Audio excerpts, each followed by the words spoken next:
ओम अज्ञानतिमिरान्धस्य ज्ञानञ्जनशलाकया चक्षुरुन्मिलितं तस्मै श्रीगुरुवे नमः। श्रीचैतन्यमनोभीष्टं स्थापितं येन भूतले स्वयं रूपकदा मह्यं ददाति स्वपदान्तिकं वन्देऽहं श्रीगुरुं श्रीभूतपदकमलं श्रीगुरुनवैष्णवाचं श्रीरूपं साग्रजातं सगण रघुनाथान्वितं तं सजीवं साद्वैतं सावधूतं परिजनसहितं कृष्णचैतन्यदेवं श्री राधा कृष्ण पादान सागण ललिता श्री विशाखानवरदाश्च नित्यानंदम नमस्तुभ्यं प्रेमानंद प्रदायते कलौकलमस्य नाशाय जानवे प्रदाय नमः। नमो महावदन्याय कृष्ण प्रेम प्रदायते कृष्णाय कृष्ण चैतन्य नामिने गौरद्विष नमः। अनर्पित चरिचिरात करुणावतीर्ण कलव समर्पित उन्नतो जलरस स्वभक्ति श्रियम हरिपुर सुंदर गुत कदम्ब सन्नीपतम सदा हृदय कंदरे स्मृतव सुचिनंदनम संसार दुख जल दो पतितस्य कामा क्रोधादीन क्रम करे कवलीकृतस्य दुर्वासनानि घटितस्य निराश्रियस्य चैतन्य चंद्रमं देहि पदावलंबं चैतन्य चंद्रमं कुंदम विकास्यं हृदयं विधेयिनी चिंतन भृंगरंगे किंचापराधतिमिरनिविडविधूयं पादामृतं सदय पायत दुर्गतं माम आजानुलंबितभुजो कनकावदातो संकीर्तनैकपितरो कमलायताक्षो विश्वम्भरो द्विवरो युगधर्मपालो वन्दे जगत्प्रियकरो करुणावतारो नमस्त्रैकाल सत्याय जगन्नाथाय सुताय च सभृत्याय सपुत्राय सकलत्राय ते नमः। अतीर्णो साकरुण्यो परिच्छिन्नो सदीश्वर श्रीकृष्ण चैतन्य नित्यानंदो द्वय भ्रातरं भजे स जयति विशुद्ध विक्रमं कनकाभ्यं कमलायतीक्ष्णं वर्जानुनं विलम्बितं खड्भुज बहुधा भक्तिरसाभिनर्तकम् जयति जयतु देव कृष्ण चैतन्य चंद्रो जयति जयतु कीर्तितस्य नित्या पवित्रम जयति जयतु वृतस्य विश्वेश्वमूर्ति जयति जयतु नित्य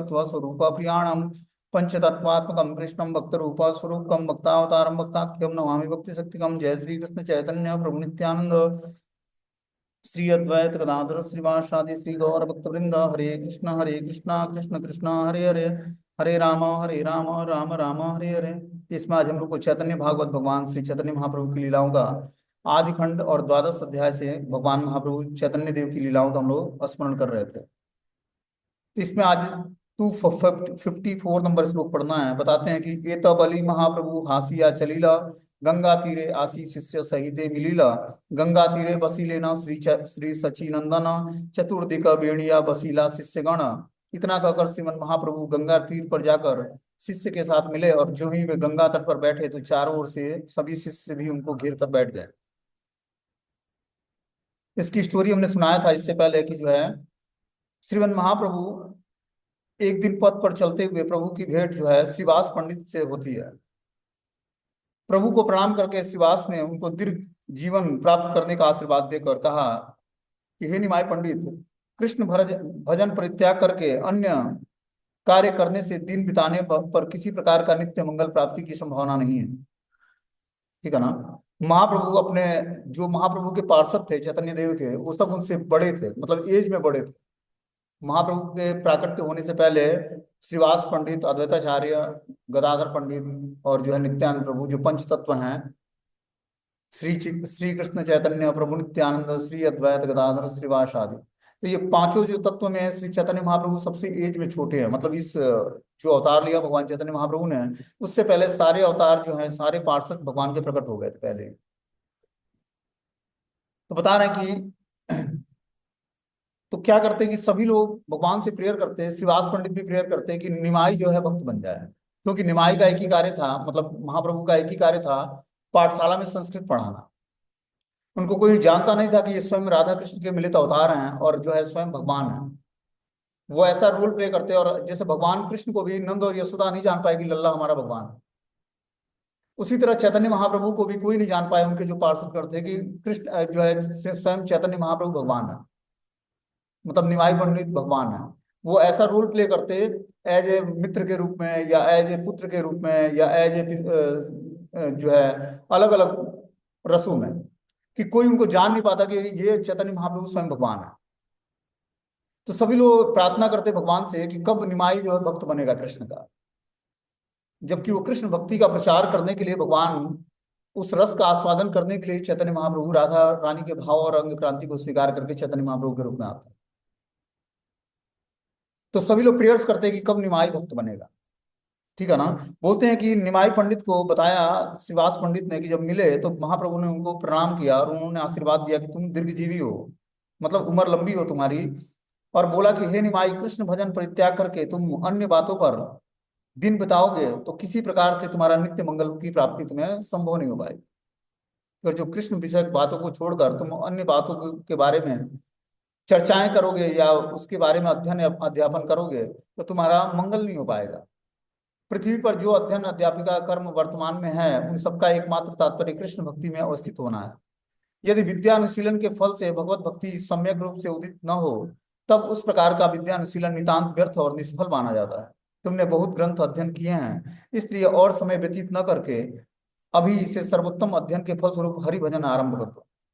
क्या बताया श्रीवास पंडित ने कि तुमने बहुत सारा शास्त्रों को पढ़ा और पढ़ाया है, बहुत सारे संस्कृत व्याकरण के ग्रंथ पढ़े हैं पढ़ाए हैं, लेकिन और जो तुम हरि भजन नहीं करते हो, सबका सारे योग्यताओं का सारे अध्ययन का उद्देश्य क्या है? हरि भजन करना, भगवान का भजन करना। वो छोड़ के अगर जो तुम इसी अध्ययन अध्यापन में लगे रहोगे तो तुम्हारा नित्य मंगल होना नहीं। तुमने बहुत ग्रंथ अध्ययन किए हैं, इसलिए और समय व्यतीत न करके अभी तुम सर्वोच्चम अध्ययन करके हरि भजन आरंभ कर दो। उसके उत्तर में प्रभु ने हंसते हुए कहा कि पंडित जी, आप भक्त हैं, आपके आशीर्वाद से मेरी शीघ्र ही भगवत पाद पद्मों में अनुराग उत्पन्न होगी। तो महाप्रभु ने क्या किया कि हे पंडित, श्रीवास पंडित वो नारद मुनि के अवतार हैं। चैतन्य महाप्रभु की लीलाओं में स्वयं श्रीवास पंडित नारद मुनि ही श्रीवास पंडित के रूप में आते हैं। जो पंच तत्व हैं उसमें स्वयं श्री चैतन्य महाप्रभु राधा कृष्ण के मिलित रूप हैं। जब राधा रानी को कृष्ण की सेवा करके बहुत ही उत्तम आनंद आता है तो कृष्ण देखते हैं कि हमारी सेवा करके राधा रानी कैसे मुझसे ज्यादा प्रसन्न हो सकती है। तो राधा रानी मुझसे ज्यादा प्रसन्न हो सकती है कैसे? मेरी सेवा करके। तो भगवान कृष्ण ही उस जो राधा रानी का जो आनंद है उसको धारण करते हैं, और जो उनका अंग क्रांति है और उनका जो महाभाव है, जो सेवा करने की जो टेंडेंसी, उसको धारण करके चैतन्य महाप्रभु के रूप में आते हैं कृष्ण ही। और नित्यानंद स्वयं बलराम के रूप में आते हैं। और गदाधर पंडित श्रीमती राधा रानी है। और जो सदाशिव और महाविष्णु के मिलित रूप हैं अद्वैताचार्य। और श्रीवास पंडित स्वयं नारद मुनि। तो इस तरह से ये पंच तत्व आते हैं, ठीक है ना? क्या करने के लिए? संकीर्तन मूवमेंट को आगे बढ़ाने के लिए, इस कलयुग के जीवों का उद्धार करने के लिए ये पंच तत्व आते हैं, और पंच तत्व प्रकट होकर सबको भगवत भक्ति से जोड़ते हैं। बोलते हैं एत बलि महाप्रभु हासिया चलीला, गंगा तीरे आशी शिष्य सहित मिलीला, गंगा तीरे बसीलेना श्री सचिनंदन, चतुर्दिक बेणिया बसीला शिष्य गण। इतना कहकर श्रीमन महाप्रभु गंगा तीर पर जाकर शिष्यों के साथ मिले, और जो ही वे गंगा तट पर बैठे तो चारों ओर शिष्य लोग उनको घेर कर बैठ गए। कोटि मुखे से ही शोभा नापारी कहिते, उपमाओ तार नहीं देखी त्रिजगते। उस शोभा का कोटि मुखों से भी वर्णन नहीं किया जा सकता, त्रिभुवन में खोजने पर भी उस शोभा की उपमा नहीं मिलती है। जब महाप्रभु गंगा तीर पर बैठ गए तो सारे शिष्य उनको घेर लेते हैं, तो वो जो शोभा थी वो कोटि मुखों से भी वर्णन नहीं किया जा सकता है। क्योंकि भगवान चैतन्य महाप्रभु जब अपने शिष्यों के साथ बैठते तो बहुत ही सुंदर वातावरण हो जाता। बोलते हैं कि त्रिभुवन में खोजने पर भी उस शोभा की उपमा नहीं की जा सकती है। चंद्र तारागण वा बलिव सेहो नय, सकलक तारकला क्षय वृद्धि हय, सर्वकाल परिपूर्ण ये प्रभुर कला, निष्कलंक तेजी से उपमा दूर गैला। क्या चंद्र एवं तारागण से उपमा दूं? नहीं, वह उचित नहीं है, क्योंकि चंद्रमा तो सकलंक है और उसकी कला क्षय और वृद्धि को प्राप्त होती रहती है। प्रभु एवं उनकी कला सदैव परिपूर्ण और निष्कलंक है, इसलिए उस यह उपमा ठीक नहीं बैठती है। तो चंद्रमा से भी उनकी तुलना नहीं की जा सकती। यहाँ पर वृंदावन दास ठाकुर बता रहे हैं कि इतना शोभायमान हो रहा था जब महाप्रभु गंगा तीर पर अपने शिष्यों के साथ घिर के बैठे हुए थे। तो बोलते हैं बृहस्पति उपमा वो दीते नायुवाय, ते हो एक पक्ष देव गणेर सहाय, ये प्रभु सवार पक्ष सहाय सवार, अतएव से दृष्टांत नाय हय इहार। बृहस्पति से उपमा देने भी अयोग्य है, क्योंकि वह एक पक्ष के हैं और देवताओं के ही सहायक हैं, परंतु प्रभु सभी के पक्ष में हैं एवं सभी के सहायक हैं, अतएव यह दृष्टांत भी उनके योग्य नहीं है। बोल रहे हैं कि बृहस्पति से भी उनकी तुलना नहीं की जा सकती है, क्योंकि बृहस्पति जो है देवताओं के गुरु हैं, असुरों के गुरु नहीं है। और वो एक पक्ष को स्वीकार करते हैं, दूसरे पक्ष को स्वीकार नहीं करते हैं। लेकिन महाप्रभु कोई भी पक्षपात नहीं करते हैं। बोलते हैं इसलिए ये दृष्टांत भी अयोग्य है कि बृहस्पति से भगवान की तुलना की जाए। बोलते कामदेव उपमावाद दिव्य से हो नय, तो ही चित्त जागिल चित्ते शोभ हय, ये प्रभु जागिल चित्त सर्वबंध क्षय, परम निर्मल सुप्रसन्न चित्त हय। यदि कामदेव से भी उपमा दी जाए तो वो भी योग्य नहीं है, क्योंकि उनके चित्त में जगाने पर क्षोभ पैदा होता है, परंतु चित्त में एक इन प्रभु के आने से ही सब प्रकार के बंधन नष्ट हो जाते हैं, चित्त परम निर्मल और सुप्रसन्न हो जाता है। क्या बोलते हैं कि जो कामदेव है उससे भी उपमा दूं तो वो भी योग्य नहीं है। कामदेव भी भगवान के शोभायमान जो मुखमंडल है उसका, उसकी तुलना कामदेव से भी नहीं की जा सकती है, क्योंकि उनके चित्त में जगाने पर क्षोभ पैदा होता है। जब व्यक्ति के हृदय में कामदेव उत्पन्न हो जाते हैं तो उसके हृदय में क्षोभ उत्पन्न होता है। परंतु चित्त में इन प्रभु के आने से सब प्रकार का बंधन नष्ट हो जाता है। लेकिन चित्त में जिसके प्रभु आ जाएं, महाप्रभु चैतन्य देव आ जाएं, उनके चित्त का, उसके हृदय का सारा बंधन नष्ट हो जाएगा और चित्त परम प्रसन्न और निर्मल हो जाएगा। तो कामदेव से भी उस महाप्रभु चैतन्य देव की शोभा का वर्णन नहीं किया जा सकता। बोलते हैं यही मत सकल दृष्टांत योग्य नय, सबे एक उपमा देखिए चित्तलय। इसी प्रकार अन्य सभी दृष्टांत योग्य नहीं है, केवल एक ही उपमा मन में आती है। क्या? कालिंदीर तीरे एन नंद कुमार, गोप वृंद मध्य बसी करीला विहार। वह यह कि पूर्व काल में श्री नंद कुमार ने गोप वृंद के मध्य बैठकर यमुना के तट पर विहार किया था, उससे महाप्रभु की तुलना की जा सकती है।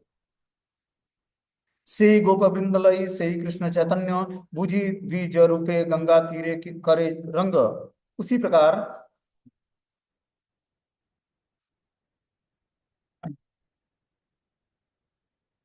ऐसा प्रतीत होता है कि वही श्री कृष्ण चंद्र उसी गोप वृंदों को लेकर द्विज बालक रूप में गंगा तीर पर आनंद ले रहे हैं। ऐसी शोभा लग रही थी जैसे भगवान कृष्ण ने यमुना के तीर पर अपने गोप वृंद बालकों के साथ द्विज क्या करते, वो गौवे चराते और यमुना के किनारे बैठकर जो है बंसी बजाते भगवान। उसी तरह भगवान चैतन्य देव अपने द्विज बालकों के साथ गंगा तीर पर बैठकर और जो है पढ़ने और पढ़ाने का आनंद ले रहे थे। तो इसकी शोभा भगवान नंद कुमार से की जा रही है यहाँ पर। वृंदावन दास ठाकुर नंद कुमार से उसकी शोभा की तुलना कर रहे हैं। बोलते हैं प्रभु के शिष्यों द्वारा परिवेष्टित होकर गंगा तीर पर उपवेशन किया। इसमें तीन प्रकार की उपमाएं प्रदत्त होती हैं, यथा तारागण परिवृत चंद्र, देवताओं से परिवृष्ट बृहस्पति और कामदेव। किंतु ये तीनों की उपमाएं प्रभु के असम औद्धर्य रूप और उपवेशन व्यापार सुंदर रूप से सम्यक प्रकार से वर्णन करने में असमर्थ है। कि इन तीनों की तुलना भगवान के उस स्वरूप से नहीं की जा सकती है जो शोभायमान भगवान का स्वरूप था, चैतन्य महाप्रभु का, जो गंगा तीर पर अपने शिष्यों से घिरे और मित्र मंडली के साथ बैठे हुए थे। आगे बता रहे कि गंगा तीरे ए जने देखे प्रभु मुख, से ही पाया अति अनिर्वचनीय सुख। गंगा तीर पर जो जो मनुष्य प्रभु के श्रीमुख का दर्शन करते, उस मनुष्यों को ही अति अनिर्वचनीय सुख की प्राप्ति होती। जो भी गंगा तीर पर भगवान चैतन्य महाप्रभु का दर्शन कर लेता उनके श्रीमुख का, उसको अनंत सुख मिलता। देखिया प्रभु तेज अति विलक्षण, गंगा तीरे काड़ा काड़ी करे सर्वजन। किह बोले ए तेज मानुषेर नय, किह बोले ए ब्राह्मण विष्णु अंश हय। किह बोले विप्र राजा हई बे गौड़ेय, से ए बुझे ए कथन नाव नडेय। राज चक्रवर्ती चिन्ह देखिया सकल, यही मत्ते बोल यार यत बुद्धि बल। बोलते हैं कि गंगा तट पर सभी मनुष्य प्रभु के अति विलक्षण तेज को देखकर आपस में कानाफूसी करने लगते। कोई कहता कि इतना तेज मनुष्य में असंभव है, कोई कहता कि ये ब्राह्मण विष्णु के अंश हैं, कोई कहता कि ये गौड़ देश में ब्राह्मण राजा होगा, ऐसा प्रतीत होता है। और यही है कि वह वाक्य अटल है, क्योंकि इसमें सभी राजा राज चक्रवर्ती चिन्ह देख रहा था। इसी प्रकार सभी अपनी अपनी बुद्धि के अनुसार बातें करते रहते। तो जो भी भगवान चैतन्य महाप्रभु का दर्शन करता गंगा तीर पर अपने शिष्य मंडलियों के साथ घिरे हुए, तो अलग अलग उपमाएं देता। कोई बोलता कि जो है इतना तेज मनुष्य में संभव नहीं है जितना तेज महाप्रभु उस गंगा तीर पर अपने शरीर से प्रकट कर रहे थे। कोई बोलता ये साक्षात भगवान विष्णु का अंश है। कोई बोलता कि गौड़ देश के ब्राह्मण ये राजा के समान है। इस तरह से अलग अलग व्यक्ति दर्शन करके महाप्रभु का अलग अलग उपमाएं देते हैं। प्रभु के तेज के दर्शन से उनको साधारण मनुष्य तुल्य रूप में कोई भी विचारित नहीं करता था। कोई कोई विचार करता कि वे विष्णु के अंश हैं, फिर कोई विचार करता कि वो स्वयं ब्राह्मण गौड़ देश का राजा है। इस सभी भविष्यवाणियों के साफल्य का उदय काल उपस्थित हुआ, अर्थात उनको देखकर लगता कि यदि जो भविष्यतर में एक समय गौड़ के देश के राजा और गौड़ीश्वर होंगे, यह बात कभी भी अन्यथा नहीं हो सकती है। तो उनको देख के लगा कि यही आगे जाकर जो है गौड़ देश का ईश्वर बनेगा। गौड़ देश मतलब बंगाल का क्या होगा, भगवान बनेगा। और वो बात गलत नहीं थी, वो उपमा उन्होंने सही बताया था। क्योंकि बचपन में महाप्रभु ने अपनी भगवत्ता प्रकट नहीं की लोगों के सामने। एक साधारण पंडित की तरह वो, एक साधारण अध्यापक की तरह क्या करते, व्याकरण पढ़ाते और स्कूल से घर चले आते। और शिष्य मंडली क्या करते, महाप्रभु को घेर कर बैठे रहते, उनसे व्याकरण के विषय में क्वेश्चन पूछते और जवाब देते। इस तरह से जब महाप्रभु ने ईश्वरपुरी पास से गया में जाकर दीक्षा लिया, तब जाकर वो अपनी भक्ति का, अपने भगवत्ता का प्रचार किया, भक्ति का प्रचार किया, इस हरे कृष्ण महामंत्र का को स्थापित किया पूरे भूमंडल में। बोलते हैं अध्यापक प्रति ये सब कटाक्ष करिया, व्याख्या करे प्रभु गंगा समीप बसिया। प्रभु सब अध्यापकों के प्रति कटाक्ष करते हुए व्याख्या करते थे। हय व्याख्या नय करे नयन, नय करे हय सकल खंडिया से सकल स्थापय। उचित व्याख्या को अनुचित कर देते थे, फिर भी उस गलत व्याख्या को सत्य करने करके दिखाते थे। सब कुछ खंडन करने के पश्चात पुनः सबका स्थापन कर देते थे। इतना विद्वान थे महाप्रभु चैतन्य देव कि पहले क्या करते कि अनुचित कर देते, जो उचित व्याख्या है उसको अनुचित ठहरा देते, फिर अनुचित व्याख्या को खंडित करके और फिर उसको सत्य बता देते। इस तरह से वो तर्क करते अपने भक्तों के साथ और अपने शिष्यों के साथ। श्री गौर सुंदर इस प्रकार विद्या प्रतिभा का प्रकाश करने लगे कि वे साधारण व्यक्ति के समस्त विचारों का खंडन करके दूसरे पक्ष के स्थापन में समर्थ होते। सबका विचार खंडन करके वे दोबारा पूर्व खंडित विचार को ही अपनी प्रतिभा द्वारा पुनः स्थापित कर देते। इतनी उनके अंदर विद्वता थी कि पहले सही विचारों को गलत ठहरा देते, फिर उस गलत विचारों को सही ठहरा देते, ऐसे तर्क प्रस्तुत करते। इसीलिए कोई उनके सामने जाता नहीं तर्क करने के लिए। प्रभु बोले तार आमी बलि ए पंडित, ए बारस व्याख्या करे आमार सहित, से व्याख्या व्याख्यान करिया आर बार, आमा प्रबोधिबे है न शक्ति आछेकार।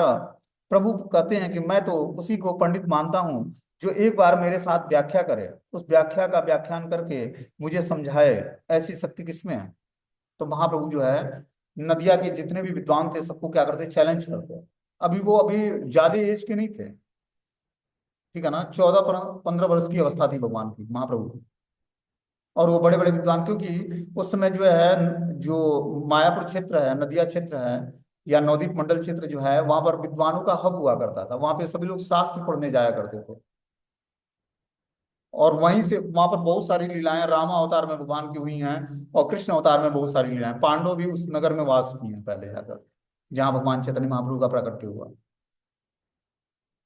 जहाँ पांडव नहीं गए उसको रावण देश बोलते हैं, वहां पर नित्यानंद प्रभु प्रकट हुए। महाप्रभु ने ऐसे ऐसे जगहों पर अपने पार्षदों को प्रकट किया जहां पर न तो नदी बहती है, न कोई फल फूल उगता है, न कोई अन्न उगता है, ऐसी जगहों पर। लेकिन उनके प्राकट्य होने मात्र से सब कुछ जो है हरा भरा हो गया।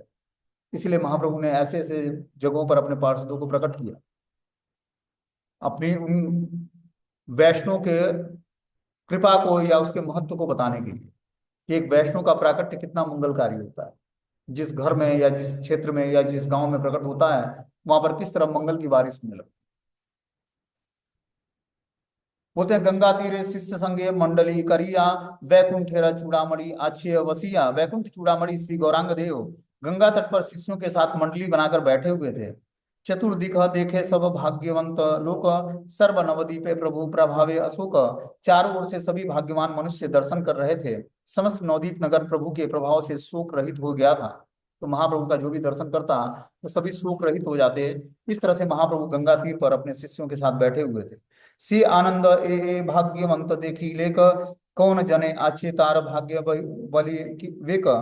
उस आनंद को जिन जिन भाग्यवान मनुष्यों ने देखा, ऐसा कौन व्यक्ति है जिसके भाग्य का वर्णन किया जा सकता है। जो भी उस भगवान के उस अनुपम स्वरूप को देखा वो बहुत ही भाग्यवान मनुष्य था। बोलते हैं ऐसा कोई व्यक्ति नहीं जिसके भाग्य का वर्णन किया जा सकता है। सी आनंद देखी लेकर से सुकृति जन, ना ताने देखी ले वो खंडे संसार बंधन। जिन सुकृतवान व्यक्तियों ने उस आनंद को देखा, उस लोगों का दर्शन करने से ही संसार का बंधन नष्ट हो जाता है। जो भी महाप्रभु को अपने शिष्य मंडलियों के साथ घिरा हुआ दर्शन किया, उनका संसार बंधन नष्ट हो गया। इतना मंगलकारी और शुभ था वो दर्शन। बोलते हैं श्री गौर सुंदर की अप्राकृतिक वैकुंठ लीला इस प्रकार आनंदमयी है कि उस प्रकार की लीला दर्शनकारी का दर्शन करने पर भी जीव की सांसारिक आसक्तियों से मुक्ति प्राप्त हो जाती है।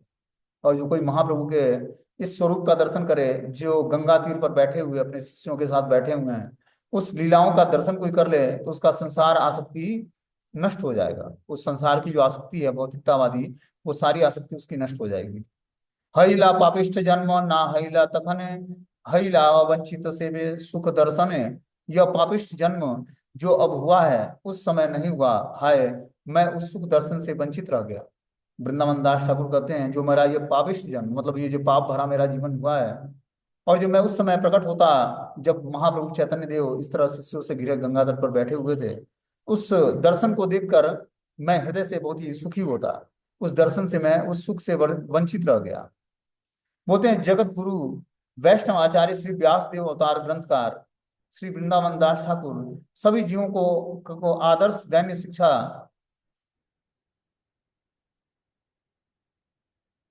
देकर यह कहते हुए विलाप कर रहे हैं कि हाय श्री गौर सुंदर की इस प्रकार अप्राकृतिक लीला के प्रकट काल में मेरी तरह भाग्यहीन का जन्म न होने के कारण मुझे उस प्रकार आनंदमयी लीला के दर्शनों का सौभाग्य प्राप्त नहीं हुआ।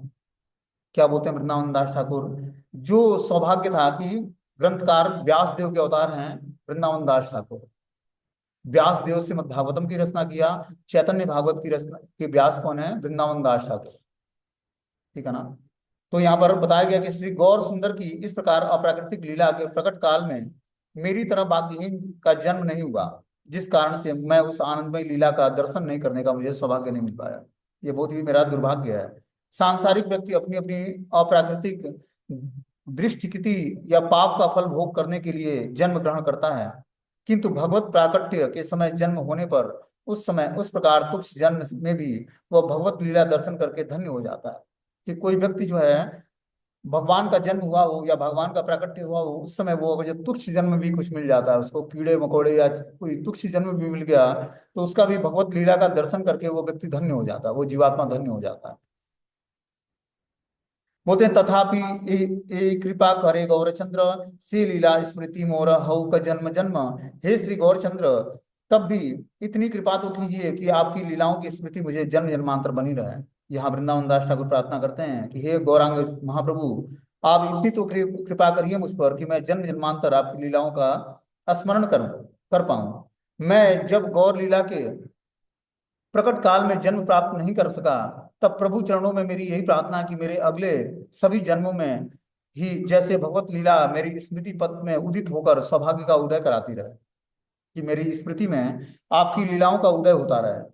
आपके प्राकट्य के समय हो सकता है कि हमारा जन्म न हुआ हो, ऐसा मेरा सौभाग्य नहीं था, लेकिन ऐसा सौभाग्य न होने पर भी हे प्रभु आपके चरणों में मेरी प्रार्थना है कि आप हर जन्मों में मैं आपकी लीलाओं का स्मरण कर पाऊं, ये मेरी स्मृति में आपकी लीलाएं उदित होती रहें, ऐसा बड़ा सौभाग्य हमें आप प्रदान करें। बोलते हैं सपार्षद तुम्ही नित्यानंद यथा यथा लीला करे मुई एना भृत्य हय तथा श्री कृष्ण चैतन्य नित्यानंद चांद्र जाना वृंदावन दास तक्षु पद युग गाना। सपार्षद आप और नित्यानंद जहां जहां लीला करे वहां वहां मैं आपका भृत्य बनकर रहूंगा। श्री कृष्ण चैतन्य और नित्यानंद चांद जिनके जीवन है, वे वृंदावन दास ठाकुर उनके युगल चरणों की महिमा का गान करते हैं। जिस स्थान पर श्री गौरांग महाप्रभु और नित्यानंद की प्रकट लीला के समय अनुचर भक्तों का उदय हो, मेरा जन्म जन्मांतर में भी जैसे उसी स्थान पर उनकी सेवा करने का सुयोग्य प्राप्त हो, यही श्री गौर सुंदर के चरणों में मेरी प्रार्थना है। तो इस तरह से हम सबको भी प्रार्थना करनी चाहिए। अब यहाँ द्वादश अध्याय समाप्त हो जाता है। अब यहाँ से त्रयोदश अध्याय मतलब 13वां अध्याय शुरू होता है महाप्रभु के अगली लीला है। बोलते हैं जय जय द्विज कुल दीप गौरचंद्र, जय जय भक्त गोष्ठी हृदय आनंद। हे द्विज कुल दीप श्री गौरचंद्र आपकी जय हो, भक्त गोष्ठी के हृदय के आनंददाता आपकी जय हो। क्या बोलते हैं? द्विज कुल में उत्पन्न भगवान श्री गौरांग महाप्रभु, मतलब ब्राह्मण कुल में भगवान चैतन्य महाप्रभु का प्राकट्य हुआ था, और भक्त गोष्ठियों को के हृदय में आनंद का वर्धन करने वाले थे। ऐसे महाप्रभु चैतन्य देव की जय जयकार करते हैं। बोलते हैं जय जय द्वारपाल गोविंद नाथ, जीव प्रति करे प्रभु शुभ दृष्टिपात। द्वारपाल श्री गोविंद के नाथ आपकी जय हो, जय हो। हे प्रभु आपको जीवों के प्रति शुभ कृपा दृष्टिपात करें। जय अध्यापक शिरो रत्न विप्र राज, जय जय चैतन्य भक्त समाज। अध्यापक शिरोमणि द्विजराज आपकी जय हो, आपके भक्त समाज की जय हो, जय हो। हे नमते विद्यारसे श्री वैकुंठनाथ, वैसे न सवार करी विद्या गर्भपात। इस प्रकार श्री वैकुंठनाथ सब लोगों के विद्या गर्भ का नाश करके विद्या रस में विराजमान थे। इस तरह से महाप्रभु ने अपनी विद्वत्ता से जितने भी गर्वित लोग थे उस नदिया क्षेत्र में सबके गर्भों का विनाश किया। मतलब सबके जो अभिमान थे उसको भगवान ने अपने पांडित्य से सबके गर्भ को नाश कर दिया। जितने भी अभिमानी ब्राह्मण थे या विद्वान लोग थे, सबके भगवान ने क्या किया, अभिमान को नष्ट किया।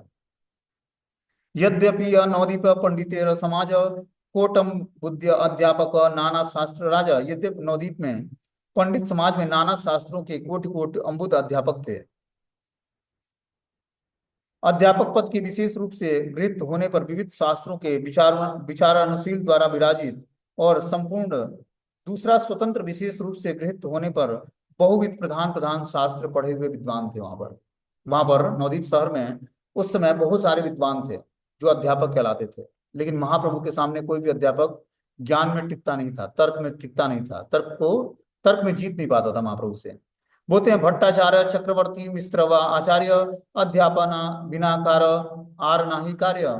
जो भट्टाचार्य चक्रवर्ती मिश्र और आचार्य आदि थे, उनको पढ़ाने के अतिरिक्त और कोई कार्य नहीं था। जो भी ब्राह्मण वर्ग था, भट्टाचार्य चक्रवर्ती मिश्र और आचार्य, इस टाइटल को धारण किए हुए, उनका मात्र एक ही कार्य था, अध्यापन कराना, लोगों को पढ़ाना। यद्यपि यह सभी स्वतंत्र सवार जय शास्त्र चर्चाया हैला ब्रह्मार्य नाही सह। यद्यपि सभी स्वतंत्र मत प्रकाश करने वाले थे, सभी विजय की इच्छा रखते थे और शास्त्र विचार होने पर वे ब्रह्मा तक को भी नहीं सहते थे। सभी स्वतंत्र मत का प्रकाश करते और दूसरे को पराजित करने की चेष्टाशील थे।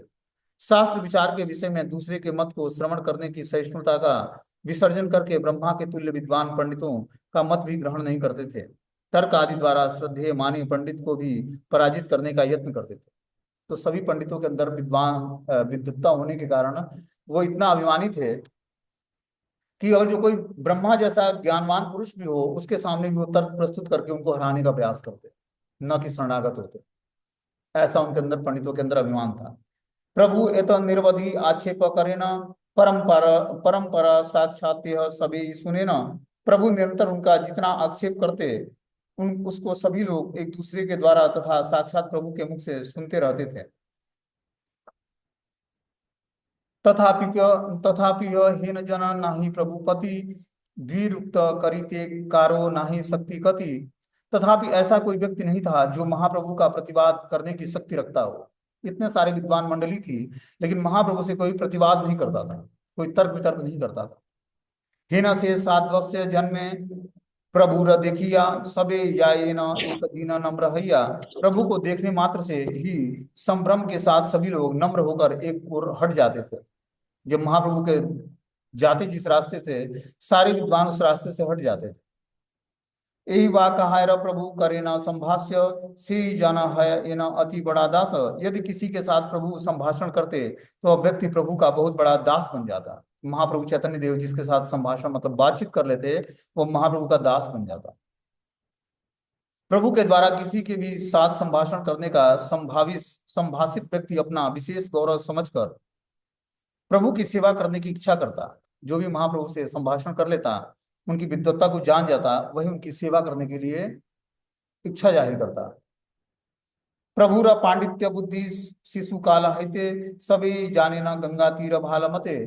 प्रभु की पांडित्यमयी बुद्धि के प्रभाव को इनके शिशु काल से ही सब जानते थे, क्योंकि वे गंगा तट पर इतनी वैसी बातें को सुनाया करते थे। क्या बोलते हैं, प्रभु जब शिशु काल से मतलब बाल्यकाल से ही प्रभु में अनुभव पांडित्य था, क्योंकि वो गंगा तट पर बैठकर और लोगों को बातें सुनाया करते थे।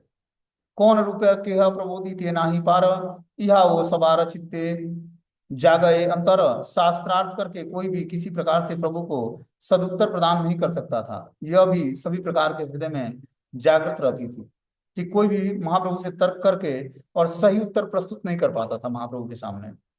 प्रभुरा देखिया सभा सभा स्वभावी जन्मे साध्वस्य अतएव प्रभु देखी सबे हय बस। प्रभु को देखकर सबको स्वाभाविक भय लगता, इसलिए उनके दर्शन करते ही सब उनके वशीभूत हो जाते। तो महाप्रभु को देखकर सभी लोग स्वाभाविक रूप से भय उत्पन्न हो जाता। जो भी विद्वान गण थे, सभी महाप्रभु के स्वरूप को देखकर उनके अंदर जो है भय उत्पन्न होता, इसलिए उनके दर्शन करते ही सब उनके वशीभूत हो जाते। तथापि हेन तान माया बढ़ाया बुझी बार पारे ताने हेन जननाई। तथापि प्रभु की माया की ऐसी बड़ाई है कि उनमें से किसी की भी ऐसी शक्ति नहीं थी जो उनको पहचान सके। तहो यदि ना करे न आपन अविदित, तबे तान कहता नहीं जाने कदाचि न। यदि प्रभु अपने को विदित न करें तो उन्हें कोई भी नहीं जान सकता है। ते हो पुनः नित्य सुप्रसन्न सर्वरिते, तहा न माया पुनः सर्वे विमोहित। यद्य प्रभु आप सब प्रकार से सभी पर नित्य सुप्रसन्न थे, तब भी उनकी माया से सभी मोहित रहते थे। बोलते हैं यहाँ पर कि जिसको महाप्रभु अपनी लीलाओं का या अपनी विद्वत्ता का परिचय न दें तो कोई महाप्रभु की विद्वत्ता का परिचय नहीं जान पाता था। यद्य प्रभु आप सब प्रकार से सभी के लिए नित्य और सुप्रसन्न थे, तभी भी उनकी माया से सभी मोहित रहते थे। महाप्रभु हमेशा जो है प्रसन्न रहते थे, लेकिन सामने वाला व्यक्ति जो है माया से विमोहित होने के कारण महाप्रभु की प्रसन्नता का कारण नहीं जान पाता था, या महाप्रभु की प्रसन्नता को भाप नहीं पाता था। हे नमते सवार मोहिया गौरचंद्र, विद्या रसे नवदीप करे प्रभु रंग। इस प्रकार श्री गौरचंद्र सबको अपनी माया से विमोहित करके नवदीप में विद्या रस का आनंद ले रहे थे। तो इस तरह से महाप्रभु चैतन्य देव क्या करते, नदिया में सबको विमोहित करते अपनी माया रूपी शक्ति से, और विद्या रस का आनंद लेते। सारे विद्वानों का अभिमान महाप्रभु ने चूर कर दिया, जितने अपने को विद्वान समझते या पंडित समझते। हेन काले तथा एक महादिग्विजयी आइला परम अहंकार युक्त है। उसी समय एक महान दिग्विजयी पंडित परम अहंकार युक्त होकर वहां आ पहुंचा। यह महादिग्विजयी शब्द से कोई कोई कहते हैं कि निम्बार्क संप्रदाय के गौगाल्य भट्ट के शिष्य केशव भट्ट या केशव कश्मीरी यही दिग्विजयी पंडित थे। इस विषय में कालगत विचार से मतभेद दृष्टि उत्पन्न होती है। तो इस तरह से वो दिग्विजयी जो पंडित आया महाप्रभु से शास्त्रार्थ करने के लिए, उसका नाम था केशव कश्मीरी।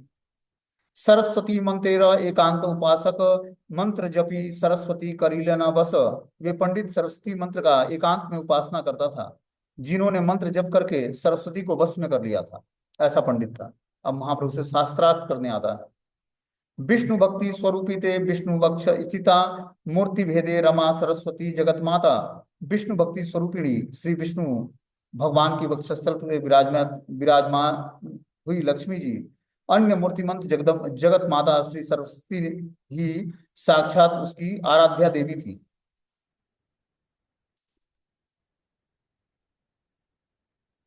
भाग्यवशे ब्राह्मणेर प्रत्यक्ष हईला, त्रिभुवन दिग्विजयी करीवा करी वरदिला। भाग्यवश उस ब्राह्मण को प्रत्यक्ष दर्शन देकर तुम त्रिभुवन के को दिग्विजयी करो, यह वर दिया था माता सरस्वती ने उसको, कि तुम त्रिभुवन में दिग्विजयी रहोगे। ऐसा वर प्राप्त किया था माता को प्रसन्न करके, सरस्वती माता को। बोलते हैं परम विद्या या सरस्वती अहंकार विमूढ़ात्मा कर्तृत्वाभिमान के कारण युक्त होकर भोग वांछा प्रवण जीवों के सामने अपना स्वरूप गुप्त रखकर छाया मूर्ति दुष्टा सरस्वती रूप में उसकी वंचना करने के निमित्त वर आदि प्रदान करती थी। तो माता सरस्वती जो उसके मत को भ्रमित कर दी थी, उसके अंदर अहंकार उत्पन्न कर दिया था। वो क्या किया था उन्होंने, उसको विमूढ़ बना दिया था, अहंकार में वो मत हो गया था, इतना उसके अंदर अपने ज्ञान का अहंकार उत्पन्न हो गया था। यार दृष्टि पात्र मात्रे हय विष्णु भक्ति, दिग्विजयी वरवा तहाना को शक्ति। जिस सरस्वती के दृष्टिपात मात्र से श्री विष्णु भक्ति प्राप्त हो जाती है, उस सरस्वती द्वारा दिग्विजयी वर देना कौन सी बड़ी शक्ति है। जिस सरस्वती के बस दृष्टिपात मात्र से हृदय में कृष्ण भक्ति उत्पन्न हो जाती है, उसके लिए दिग्विजयी टाइटल देना कौन सी बहुत बड़ी बात है। मतलब कोई व्यक्ति उनकी कृपा से बहुत ज्ञानवान बन जाए, उसमें बहुत बड़ी बात नहीं है। उनकी कृपा से तो व्यक्ति को भगवान विष्णु की शुद्ध भक्ति प्राप्त हो सकती है। जिस सरस्वती देवी के निष्कपट करुणा कटाक्ष से विष्णु भक्ति रूप परम श्रेय लाभ होता है, उनके लिए मनुष्यों को जड़ राज्य में दिग्विजयी वर प्रदान करना अति अनायास साध्य या अन्य तुच्छ व्यापार कहलाता है। कि जिस माता सरस्वती की कृपा से व्यक्ति के हृदय में निष्कपट करुणा का कटाक्ष भगवान विष्णु की भक्ति जो परम श्रेय लाभ देता है वो प्रकट हो जाता है, तो संसारिक जड़ राज्य में दिग्विजयी वर प्रदान करके अनायास साध्य या अन्य ये तुच्छ व्यापार कहलाता है माता सरस्वती के साथ। कि कोई व्यक्ति इस भौतिक संसार में अपने को दिग्विजयी बता दे, मतलब शास्त्रों में बहुत निपुण बता दे, और सबसे जो है दिग्विजय की उसको टाइटल मिल गया हो कि सारा शास्त्र उसने अध्ययन कर लिया है, लेकिन कृष्ण भक्ति का प्राकट्य नहीं हुआ उसके हृदय में। तो ये क्या है, ये सरस्वती के द्वारा वो छला गया है व्यक्ति। पाई सरस्वती र साक्षात वरदान संसारा जानिया विप्र भूले स्थाने स्थान। साक्षात सरस्वती से वर प्राप्त करके वह विप्र संसार को जीतता हुआ जगत जगत में विचरण कर रहा था। तो सरस्वती माता से साक्षात वर प्राप्त करके वो केशव कश्मीरी नामक विप्र ब्राह्मण संसार में जहां जहां जाता हर जगह विजय पताका फहराता, इतना विद्वान था वो। सर्वशास्त्र जिहाय आई से निरंतर, हेन नाही जगते ये दिव्य का उत्तर। उसकी जीवा पर सर्वशास्त्र निरंतर स्फुरित हुआ करते थे। संसार में ऐसा कोई व्यक्ति नहीं था जो उसके प्रश्न का उत्तर दे सके। इतना विद्वान था कि पूरे संसार में भ्रमण किया हुआ था और उसके प्रश्नों का कोई उत्तर पूरे संसार में कोई नहीं दे पाता था, इतना विद्वान था वो। यार कक्षा मात्र नाही बूझे कौन जने, दिग्विजयी हैया बुले सर्व स्थाने स्थाने। उसके प्रश्न अथवा पूर्व पक्ष को कोई भी नहीं समझ सकता था, वे स्थान स्थान पर दिग्विजयी होकर भ्रमण करता था। सुनी लेना बड़ा नवदीपेरा महिमा, पंडित समाज यत तार नाही सीमा। उसने नवदीप की बड़ी बड़ी महिमा सुनी थी कि वहां जितने भी पंडित समाज हैं उनकी कोई सीमा नहीं है, कि नवदीप में बहुत सारे पंडित ज्ञान में बढ़े चढ़े। परम समृद्ध अश्व गज युक्त हय, समाजिनी नवदीप गैला दिग्विजय। उसी दिग्विजयी ने परम समृद्ध अश्व गज आदि से युक्त होकर सभी को जीतने के लिए नवदीप में आगमन किया कि अब मैं नवदीप वासियों में जो सर्वश्रेष्ठ विद्वान व्यक्ति है उससे मैं शास्त्रार्थ करूंगा। प्रति घरे घरे प्रति पंडित सभाय, महाध्वनि उपजील सर्व नदी आय। समस्त नवदीप के प्रत्येक पंडित समाज में घर घर में यह महाध्वनि छा रही थी। सर्व राज्य देशे जिनी जय पत्र लई, नवदीप आसिया छे यही दिग्विजयी। समस्त राज्यों और देशों को जीतकर एक सबसे जय पत्र लेकर एक दिग्विजयी पंडित नवदीप में पधारा है। सरस्वती बरपुत्र सुनी सर्वजन, पंडित सवार बड़ा चिंता हिला मन। जम्बूदीपे यत आछे पंडितेरा स्थान, सब जिने नवदीप जगत व्याख्यान। हेन स्थान दिग्विजय याई वे जिनिया, संसारे हय्य अप्रतिष्ठा घिसी वे सुनिया। बुझिते वा कार शक्ति आछे तान सने, सरस्वती वर यारे दिले न अपने। सरस्वती वक्तार यार जीवा अपने, मनुष्य की बादे वे कभू पारे तान सने। वह दिग्विजयी सरस्वती का वर प्राप्त पुत्र था। यह बात सुनकर समस्त पंडित समाज के मन में बड़ी ही चिंता उत्पन्न हुई। जम्बूद्वीप में पंडितों को जितने स्थान थे उन सबके विजेता रूप में नवदीप संसार में प्रसिद्ध हो गया था।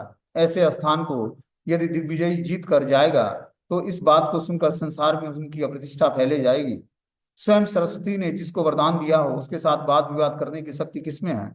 जिसकी जीवा पर स्वयं सरस्वती वक्ता हो, क्या उसके साथ कभी भी कोई व्यक्ति विवाद कर सकता है? तो सारे नवदीप के जो जितने भी पंडित थे सब चिंतित हो गए कि जिसके जीवा पर हमेशा सरस्वती निवास करती है और जो समस्त विश्व को जीत कर और यहाँ पर नवदीप में पधारा है शास्त्रार्थ करने के लिए, उससे कौन जाकर शास्त्रार्थ करेगा? तो इस तरह से सारी पंडित चिंता करने लगते हैं। अब आगे क्या होता है कि निमाई पंडित के साथ शास्त्रार्थ कराते हैं कि अभी ये बच्चा है, हार भी जाएगा तो कोई कोई बात नहीं होगी, चलो भाई बच्चे को हरा दिया दिग्विजय पंडित ने। और जीत जाता है तो क्या होगा? नवदीप का नाम होगा कि एक बच्चा नवदीप में, नवदीप का एक बच्चा जो है इस दिग्विजय पंडित को हरा दिया, तो हम लोग का नाम बढ़ जाएगा। तो इसलिए महाप्रभु को प्रस्तुत करते हैं उनके सामने, उसकी लीला हम लोग कल सुनेंगे।